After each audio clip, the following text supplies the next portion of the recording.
આ જગ્યા ઉપર ચાલુ થઈ ગયો છે ભંડારો અને મફતમાં દાળ ભાત શાક રોટલી અને લાડવા ખવડાવવાના છે અને પબ્લિકની લાઈન લાગી ગઈ છે ભાઈ એવું નથી, તમને પબ્લિક જોઈને એવું જ લાગતું હશે પણ અહીંયા બ્રાન્ડેડ પ્રોડક્ટનો સેલ ચાલે છે અને મોંઘી બ્રાન્ડના શૂઝ માત્ર 300 રૂપિયામાં મળે છે ભાઈ. અલા પાર્કિંગમાં ભાઈ ગાડી મૂકવાની પણ જગ્યા નથી, એટલી પબ્લિક આવી છે.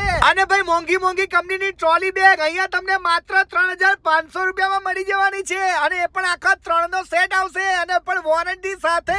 ભાઈ પહેલા અમદાવાદમાં બૂમ પડાઈને હવે આવી ગયા છે ભાઈ આપણા વડોદરામાં બૂમ પડાવવા માટે. ભાઈ લોકો બોક્સો ભરીને ઠેલા ભરીને શૂઝ ઘરે લઈ જાય છે ભાઈ. કોઈ પણ કંપનીના શૂઝ લો માત્ર 1500 રૂપિયામાં અને બાટા કંપનીના શૂઝ માત્ર 300 રૂપિયામાં મળી જવાના છે. ભાઈ વડોદરાનો સૌથી મોટો સેલ લાગ્યો છે અહીંયા, મોટો થઈને માંડવો બાંધ્યો છે અને ભાઈ પાર્ટી પ્લોટમાં રાખવો પડ્યો આ સેલ. એટલી મોટી જગ્યા છે ને એટલો બધો સામાન છે અને બધી વસ્તુ ઓરિજિનલ બ્રાન્ડેડ કંપનીની છે ભાઈ. ચેક કરી લેવાની છુટ્ટી અને ભાઈ નાના બાળકો માટે પણ જોરદાર ટ્રોલી બેગ મળી જવાની છે. ભાઈ આટલી બૂમો પાડીને ભાઈ મારો અવાજ બેહી ગયો તોય તમને કહું છું કેમ કે આવો મોકો ફરી નહીં મળે. જેટલી ખરીદી કરવી હોય એટલી કરી જ લેજો. પ્રીત પાર્ટી પ્લોટ છાણી કેનાલ રોડ વડોદરા. વિડીયોમાં એડ્રેસ ને મોબાઈલ નંબર આપેલું જ છે, પહોંચી જ જજો.